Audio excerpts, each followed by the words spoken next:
This is Karen Handel. You might remember her from the fuss over the Susan G. Komen Foundation defunding Planned Parenthood. She was Senior Vice President of Public Policy for the Komen Foundation. She lost her job with Komen after that, and now she's written a book whining about it. I say whining because everything she said at that time, and if the article in the Huffington Post, which is referenced below, is at all credible, what she's saying now amounts to whining. Inconsistent whining at that.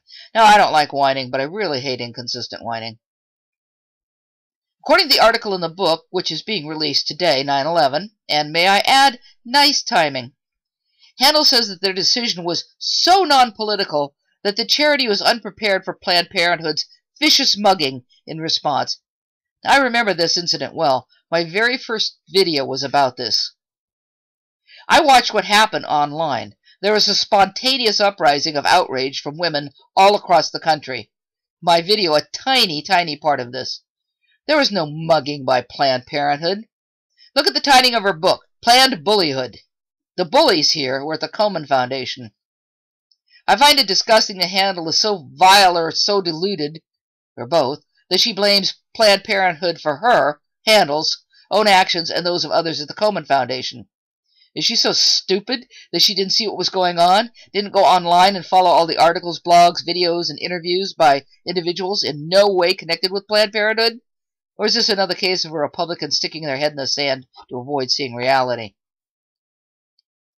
The Huffington Post article goes on to say that according to Handel, they were trying to cut out crappy grants or grants that didn't directly fund mammograms.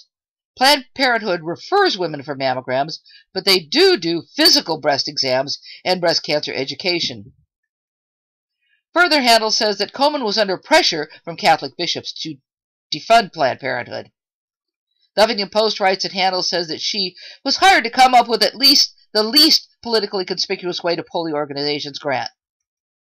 But remember, their decision was so non-political. Yet she was hired to pull the grant in the least politically conspicuous way. I think there's a contradiction here. Not political, but you're going to do it in the least politically conspicuous way. One of the things that isn't mentioned here, but was mentioned by the Komen Foundation when they originally pulled the grant, and was mentioned as one of the main reasons at the time that they pulled the grant, is that they didn't want to give money to any organizations that were under investigation. Now, the investigation in question was by Representative Cliff Stearns of Florida, who wanted to find out if public money was being spent on abortions. Now, this investigation was nothing other than a witch hunt for political purposes. Representative Henry Waxman called him on it, saying, "Your fervent ideological opposition to Planned Parenthood does not justify launching this intrusive investigation."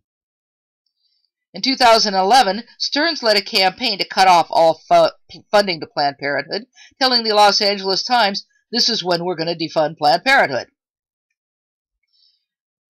Planned Parenthood is a big boogie monster to conservatives. Anything to do with Planned Parenthood is likely going to involve politics, and Handel knew this. Handel's been around for a while. She was Secretary of State for Georgia and tried for the Republican nomination for governor of Georgia, and she's been an anti-Planned Parenthood crusader for a long time. Handel advocated for the defunding of Planned Parenthood in her gubernatorial campaign. Politics and Planned Parenthood are no stranger to Handel.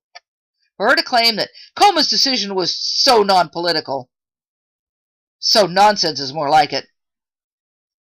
Anyway, thanks for watching.